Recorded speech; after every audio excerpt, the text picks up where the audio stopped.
It's the basketball show as we do the mailbag edition, getting ready for another week, week 13 of the college basketball season. Still with Auburn at the top of the rankings, Alabama at number 4, and all over the places in the metrics, but really good place for both the Tigers and Tide. Coming off a winning weekend where Auburn, the game you were at, number 1 beat number 6, Auburn over Tennessee. The game I was at, number 4 Alabama holding off LSU 80-73. Before we get into the mailbag questions, that was another nail biter. I have on my note sheet here, 4 of the last 6 games have come down to the last possession for Auburn. All of them wins, but it's been. Do you have nails? Do you have fingernails left at all?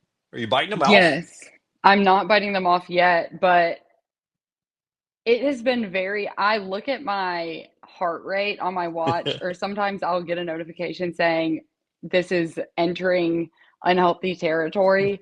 And something else that I like to look at is the chart on ESPN that it's the win probability throughout the game. You know what I'm talking about? Oh yeah, yeah. And it looks like a heart rate monitor half the time because of how jagged it is, swinging from one side to another. But I started looking at that today because I've been impressed that they have pulled off wins in these, last possession games because that's not always an easy thing to do, hit a shot when you're under that much pressure. And I I'm trying to find it, but I'm not going to spend time trying to look for that right now, but they're 6-0 in games decided by 5 or less points. Last season, I think they were 0-3. So obviously, there have been more this season that came down to that last possession or last few possessions. But when you look back and compare those tight games from this season to seasons past, it is impressive. And Right. it brings to light how many playmakers they have, how many guys that don't shy away when the pressure's on. And one of their biggest wins of the year, Iowa State, was one of those type games where they battled back and it was a bucket at the end. So big win for Auburn. We'll get back to them. Some questions from you guys about where Auburn is heading. It was a game day. Alabama holds off LSU 80-73. I was at that game. Another big game for Aiden Holloway. Nate Oates juggled the starting lineup. Youngblood started. Phylon didn't start. But it was a win without Mark Sears scoring a point again. And unlike the Illinois game, where we were told he sort of subbed himself out in the second half to let the better, hotter players play, guys that were having better days that day, we didn't hear any of that last night. And it has, during the game, my phone was blowing up. It was a big part of the broadcast. Church today was questions. Social media questions about Mark Sears. We'll get into Mark Sears' mom's post on Facebook, but let's start with just a synopsis of the number of mailbag questions we have. Let's boil it down to basically they were in 3 categories. So what's the first category? Yeah, there was an influx of Mark Sears questions today, obviously, because that is one of the big storylines. You were at the game, and sometimes when you are at games watching them live and in person, you have the opportunity to notice things that aren't shown on the broadcast. The bench always isn't always shown on the broadcast. The majority of the game, when something like that's happening, they might be shown more. But what did you notice that stood out and might not have been visible to a viewer watching from their couch at home? Well, first I want to say what Nate said after the game when he was asked about Mark not playing. He said we went with the guys in the second half that I thought gave us the best chance to win this game. Now he wasn't talking about the whole season. He was talking about that particular game, the way it was playing out that night. But when Mark didn't start the second half, you're watching the bench, and then his body language, towel over shoulders at times on the broadcast, and even from where I was sitting across the bench, he looked emotional. And I kept watching over there and have some great video at Next Round Live. Preston Murphy, the assistant coach, for about 2.5 minutes of while the action is going on, he's there comforting and having a discussion with Mark. When Grant Nelson was out of the game once, actually put his arm from there was somebody between he and Mark, but he sort of reached his arm around him and was sort of tapping Mark, patting him on the back, if you will, and talking to him, almost encouraging him to stay involved, stay engaged.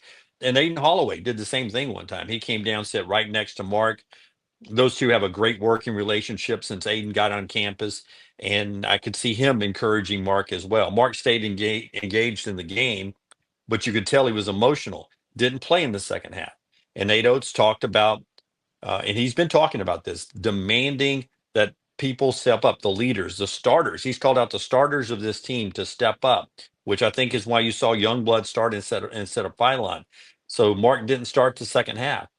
I I've never seen a situation where you've got an All-American, a guy who led you to a Final Four last year, and he did not go back in. So my years of covering sports, um, you know, just my instinct is what happened? Why did he not go back in? First, I thought maybe there was a play before the half. Was he concussed? Was he injured? His mom on Facebook says not injured. We were getting reports through the game, not injured. Wasn't sick, according to his mom. It was just a decision by Nate Oates that they were going to go with the guys they thought would help them win the game, which is mind boggling when you think of what Mark Sears has meant. But he was 0 of 5 in the game in the first half, 0 points, and was not having his best night, but didn't get a chance to improve that in the second half. So I was expecting maybe Nate to say a little bit more, but he didn't, and that leaves it open to a lot of people speculating if something else happened in the locker room at halftime or not. All we can tell you is Nate said played the guys that they were trying to win the game with, and we'll see now. Day off today, back at practice. As we record this on Sunday, it was a day off. Back to practice on Monday, and then a game Wednesday at Mississippi State. And I know we'll talk more about this, but I expect Mark Sears to be back and fully involved in the game plan for Wednesday. The reaction to what occurred, and like you said, there was a lot of speculation because what Nate Oates said when he was asked about after the game was broad, and he's not going to go into details with the media because, like you said last night, he's not going to air out any sort of dirty laundry if there is That's right. any. That's right. And the reaction has been polarizing because, again, like you said, being broad leave speculations on the table at that point. People are just going to start running with what they're thinking in their heads. But what have you made of the reaction that you've seen from fans on social media since the start of the second half? All of the situation occurred last night. Well, I think a lot of the fans, they in Nate you trust, right? Nate Oates has built Alabama into a perennial championship program. So if he is sitting even a guy with Mark's credentials, there's a reason that he's going to be sitting him, and I think fans trust that. It was Mrs. Sears, Lamika's post that she said he wasn't injured, wasn't sick, and actually called it a humiliating environment. And I saw Mr. Sears talking with an assistant coach after the game last night. Very calm, just a discussion, but you could tell that Mark's reaction. He was upset, and the family who goes to every game wanted to talk about it as well. So it was different, but that doesn't mean it ends there, right? It doesn't mean that Mark Sears' time in Tuscaloosa is over. Just the opposite of that. As I said after the game in our live show, Jalen Milroe got set down for the South Florida game and came back and led Alabama to an SEC championship and the college football playoff. Bryce Young, another Alabama quarterback, got set down this year with the Carolina Panthers. Since he came back, he has been absolutely the best version of Bryce Young so far. So this happens sometimes in sports. It's a rarity to see a guy with Mark Sears' credential, and he was coming off playing some of his best basketball. But this team is deep, and they were able to win the game without Mark Sears. And now the big question, and John Goodman said the same thing, or Jeff Goodman, I should say, said the same thing on the field of 68. This now is about Mark and Nate's relationship. How strong is that? And I believe it to be very strong. That very quickly they're able to put this behind them and go back to the business of winning basketball games. I hope that's the case. And I truly believe that Nate Oates and Mark Sears have a very strong relationship. And Mark's the leader on this team. And I think they'll put this behind them pretty quickly. Yeah, and there was a situation different than this, but in terms of if you're looking at a box score similar in the Illinois game, and I started looking at the numbers when I believe it was Wyatt that asked the question about just a prediction for Mark moving forward. And so I went back and looked after the Illinois game. Again, different situation. He pulled himself out of that game. But the 10 games after, he averaged 20 points a game.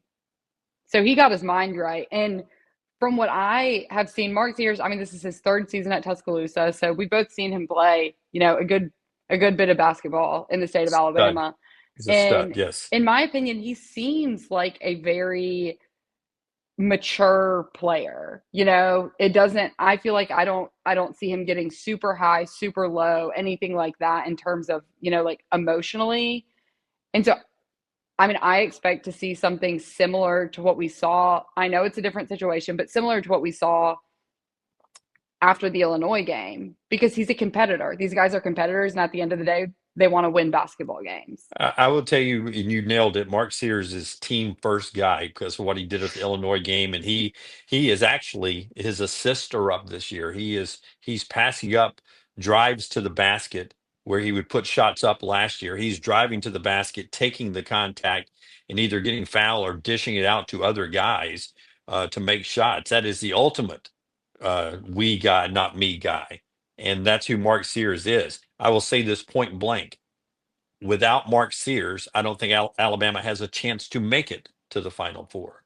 With Mark Sears and the depth they have, I think he's another weapon that makes this a national championship contending basketball program. So, to answer Wyatt's question, I expect Mark Sears to be suited, ready to go Wednesday night at Mississippi State. And I expect him to come out and have a great game. I don't think Mark Sears can have two bad shooting games in a row. So I expect him to be back ready, loaded to go in Starkville, and the team will put whatever this is behind them and move forward. Um, you were at a game. Was there something? I was locked in on everything in Tuscaloosa. Did something happen with Jahki Howard again at Auburn? Tell me about that. Yeah, so everyone is very aware that there were some issues with him in the beginning of the season. And in my opinion, and after that happened, he sat in Maui. He sat when they played Purdue after the Maui Invitational until they had a game, back at home where Bruce and the rest of the staff felt as if it was a good chance to try and work him back into the rotation. Ever since all of the beginning of the season drama occurred, I've been paying very close attention to his body language because there were videos on the internet. I sent one out after the Georgia State game, maybe. I can't remember which game it was, but his body language on the court was not good. It is not something that you want to see as a coach of one of your players, as a teammate. Was not a good look. And so I paid close attention to it. And he was a lot more energetic. He was a lot more enthusiastic on the bench. He appeared to be a lot more excited for his teammates when they were having success, which is something that, you weren't seeing at the beginning of the season. And from my understanding, I think that there was a little bit of a situation. I don't know details, but I think that he might have had a little moment on Friday that ended up carrying over to the game Saturday. Bruce Pearl he's big on defense. And he said it after the game yesterday. He was on with the field of 68 guys that were in Auburn. And he said, that's, like if you're missing shots, but you are getting back on defense, that's gonna wipe away some of the shooting. Cause I know that your shot will come back, but like you defense is more of an effort thing. That's right. And it was at the beginning of the second half, Jahki didn't, I don't know what exactly the frustration was, but Chaz Lanier hit a 3-point shot. And I don't know if Bruce was frustrated, felt as if he didn't, he wasn't hustling to get back to where he was supposed to be or what. But I mean, he got onto him when he came off the court, as he does with, any player. It's not just something that was with Jahki. I mean, we've seen him get on players. And I don't think that Jahki took the hard coaching well. I think that he had some things to say back to Bruce. What was he saying? I'm not sure. And I don't know what angle of this I don't want to call it an altercation, but I guess situation was shown on the broadcast. But I think they exchanged some words that escalated to the point of Bruce telling Jahki to go to the locker room. two of the assistant coaches went with Jahki to the locker room, and he did not return to the bench. The rest of the So game? the rest of the game, this Oh was wow. in like the earlier in the second half, and I think I noticed he wasn't on the bench like 10 minutes left in the game. So I don't know when exactly he left in terms of like, I don't know how much of a time gap there was between me noticing it and him leaving. Right. But Zach Blackerby talked about this earlier, and I thought that he worded it so well. He said, I think the thing with Jahki is he said, you want your players to have confidence. You want your players to have the confidence that, put me in and I can go change this game. I can have a positive impact on this game and I can do, what we need to be done. I can accomplish those tasks. But you don't want that confidence to spew over into frustration that Right. is visibly showing. You could say like, I think I deserve more minutes because I'm working hard, I'm talented, and it's great to have confidence, but there's a very fine line in when your actions or your frustrations cross the line of negatively impacting the team in terms of, you were a distraction during that game. People in the arena might not have noticed it, but the guys sitting on the bench next to you noticed it. The guys Right. in the locker room at halftime, I don't know if anything happened at halftime, like they noticed it. So when your actions go far enough to have a negative impact on the game, you've got to be mature enough to control those emotions until later. And if you feel as if you need to have a conversation, if you feel like you deserve more playing time and don't understand why you're playing more, then like maybe you sit down with the coaching staff and say, hey, what do I need to do better? What do I need to improve on to get on the court more? But I think that what Zach said, he hit the nail on the head. It's where the issue is with Jahki right now is that his actions are going far enough to where they're becoming a distraction to the team, and you can't have that. Yeah. So that gets us to Joshua's question about, he says, Nate Oats and Bruce Pearl's style of leading a program. What do you think about the way they lead a program? I will say both, in my opinion, are disciplinarians. They both like to build big, deep rosters. That means you've got to perform at a certain level or you will find the bench. We saw it with Mark Sears last night. You see players get pulled if you're not giving the effort. Nate in the LSU game went crazy over Cliff Amore in the first half, not really doing it, but when in the second half he ends up winning the hard hat award. The bench is a great motivator. Nate's not afraid to use it, and I know Bruce is the same way. You can find yourself sitting out some minutes there if you're not putting forth the effort. I like the way they both build their program. I do too. And one of the things that was mentioned is in this question was that it seems like right now, basketball and college athletics as a whole, players seem to have a little bit of, I don't know if an upper hand is the right word, but because they're being played now, it's almost like, they have Yeah, a if you're hand at over a the coaching staff. if you're at a roster that's not as deep as Auburn and Alabama's, you probably can dictate some things and stay on the court when you're not giving the effort. But when you run 10 deep and not drop off much on the bench, in fact, the benches are dominating when they take over the basketball game. You can't lollygag. You can't give 70% effort. You got to go, or these two guys are going to sit your ass down. Yeah, there's no complacency, I think is what I was looking for because like you said, that if you don't perform well, there's no name brand player that's going to get priority over anyone else on the team. And something that we talked about earlier in the season was we talked about is Auburn the most are they having the most fun as players? And I think this has been I'll let you comment on the Alabama side of this because I've seen Auburn in person more, so it's easier to pick up on these things. But they seem to genuinely enjoy being around each other so much. And Tahad, one of the things that Tahad said, he was asked about, how did you end up at Auburn? Why are you here? And he said, like, first off, he loved the coaching staff, whatever. But he said the plan that Bruce had laid out, first, like, he was very obvious, or he was very honest about my role. And the fact, like, in my mind, it's the fact that Tahad is fine with coming off the bench when he would be starting at a lot of other places. It shows it's culture. It's culture. The bench reactions when one of their teammates hits a big shot is like it's so entertaining to watch because they find joy in seeing each other succeed. And I think that helps with a lot of this because at the end of the day, they don't care who's hitting the game-winning shot. They don't care, who's making the Sports Center top 10. They just want to win games. And I think that that helps a lot because culture-wise, because you all have the same goal in mind and it's not a guy, I'm coming here just to improve to go to the NBA. Obviously, Yeah. I think that's every college basketball player's dream, but it's not a one-man show. It's not, all about me.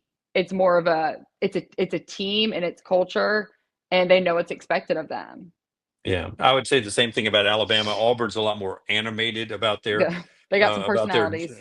joy than Alabama is. But you just watch the basketball videos that Alabama puts out when they throw out the hard hat and things in the locker Yeah. room, and you know the love they have on the team there. Jeremy asked this question, and this is the basketball show brought to you by our friends at MyBookie, mybookie.ag, promo code next round. He says, let's say Auburn is number one in the SEC and Alabama's number two. You don't have to say that. That is an absolute fact. Jeremy says, do we still think Tennessee is third best in the SEC, or is it Florida, or is it someone else?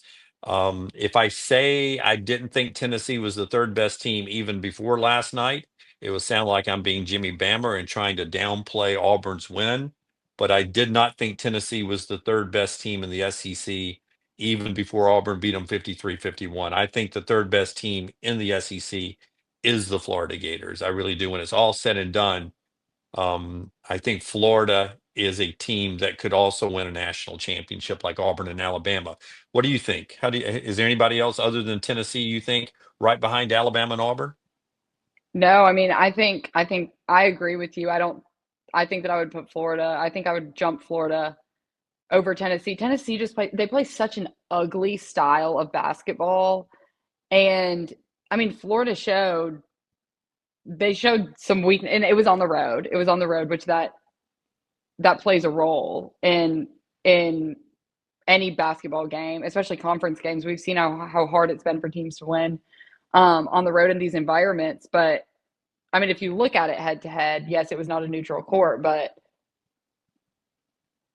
Florida looked pretty good. In Tennessee, yeah, no, I agree. I do not think that Tennessee Auburn only, I mean, the win was not anything spectacular, but it was a No, disgusting game. it's I a mean, I huge mean, win. But when I the mean, officials, but score when the wise, officials let them play their style, Tennessee drags you in the mud, and that's the kind of game you get. And unfortunately, when you play in Knoxville, you get that. I was shocked it happened that way at Neville Arena, that they let them play the way they let them play in that contest to make it 53-51. Um, Alabama will see Tennessee still to come, but it's the Florida team for me that scares me, whether it's in Tuscaloosa or Gainesville, whether it's in hmm Auburn or Gainesville, whether it's in Nashville or whether it's the NCAA tournament. I think Florida is really, really good, and Tennessee's still a good basketball team too. yeah. But Florida to me is the scary one. Thank you for that question there, Joshua. Um, let's see. Hunter wants to know, is Johni still a National Player of the Year in the National Player of the Year conversation after last night? If you missed it, Broome came back, played 33 minutes, 16 points, 12 rebounds, 4 blocks. They don't win the game without Johni Broome, in my opinion. Because to be honest with you, had no made field goals from Denver Jones or Chad Baker Mazzara. They didn't hit one field goal from the field. So Broome coming back was huge. I think he could still be in the conversation for National Player of the Year, but Cooper Flagg, to me, Taylor's not going to have much competition to. They're not going to lose a lot of games, if any, down the stretch. Duke and he sort of is ahead of Janai already. I don't know if Janai can close the gap again. Yeah, right after Janai got hurt, Cooper Flag jumped him. And I mean, I think he'll be in the conversation in terms of when people talk about, the front runners. I think he's gonna stay at the top, not the top number one, but like, in that top group of that list. But Cooper Flag's leading Duke in points, rebounds, assists, steals, and blocks. And, he's a freshman. He's playing for, one of the blue blood college basketball programs like Duke, name brand program. And like you said, they're not going to lose many, like the ACC, they're not going to be losing many games. I mean, I think Yeah. he had a 40-point game or 30-point game. What was it? Well, I think it's 42 It the was other night. Okay, yeah, it Uh, was 42. When I said 40, that just felt weird coming out of my mouth. So I think that it's like those flashy stats that, and I mean, he's a freshman. I think that Cooper Flagg will be the national player of the year, but I think that, I mean, Janai's gonna stay in the conversation. oh yeah, and like they get NC State tomorrow night or Monday night, whenever you're watching this, and Um, NC State's not very good, and then it's North Carolina and Duke weekend coming up on Saturday, and that'll get a lot of national pub. And I don't think North Carolina can stay on the court with them at Cameron Indoor. So Cooper Flagg's about to get a lot of pub. Our last question. This comes from, I believe it's Tony. Auburn and Alabama record prediction through the next 3 game stretch. I'm going to stretch it out here, Tony, to a 4 game stretch because Alabama, not this week, but the next week, which would have been the 3 game stretch, has their midweek bye that Auburn has just come off of. So I will read you Auburn's next 4 games, and then you tell me what you think their record is. Auburn at LSU Wednesday. Auburn at Ole Miss on Saturday, then Auburn at home to Oklahoma, and then Auburn at home to Florida. Those are the next 4 for Auburn. So, I mean, I'll start with this. They've won 11 straight games. Could you see a loss in those 4 games? Do you think there'll be a loss in those 4 games? Nothing surprises me with this team in terms of success. Like they have won big games on the road. They've had some not so great shooting nights as of recently. Two of those, or not necessarily shooting, but just like overall, they didn't have a great shooting night last night, but the overall performance at South Carolina and at Georgia wasn't their best. And then the Tennessee game, obviously not great shooting.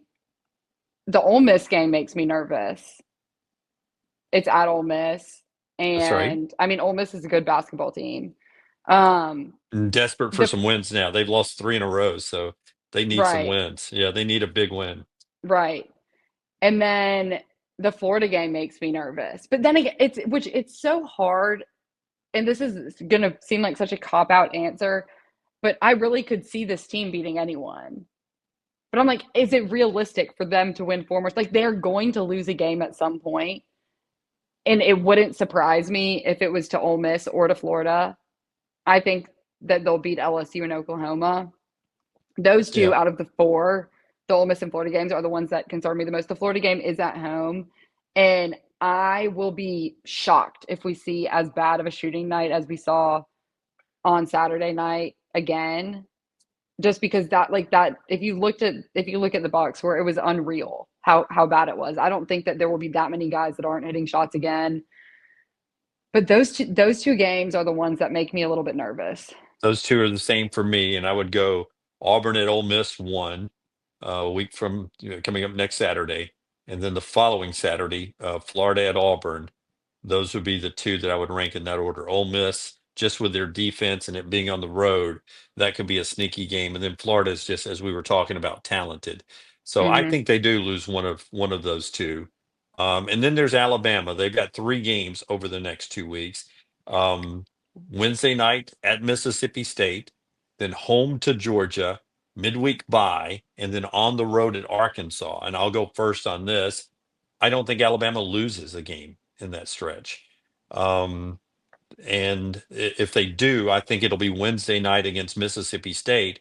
And I know this is going to sound weird, but all this off the court drama with Mark Sears, I think will actually play into Alabama's favor in this game, and they will come in a little motivated coming off what had to be a tough night on the bench and in the locker room for the team.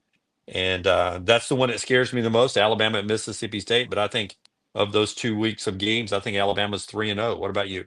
I agree. I don't see them losing any of those games.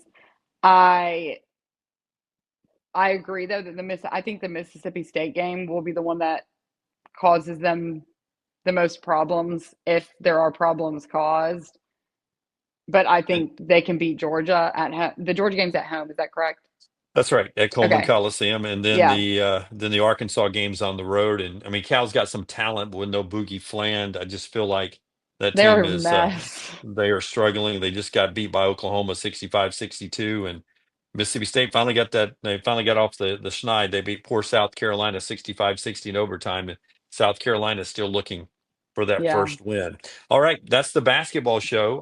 As you watch this or listen to it on Monday or Tuesday, going into another week of basketball, but no Tuesday night game this week for Auburn or Alabama. It's Kentucky at Tennessee. What a great matchup that'll be on Tuesday night in the SEC. South Carolina will try to get that win at Georgia and Oklahoma at Texas A&M.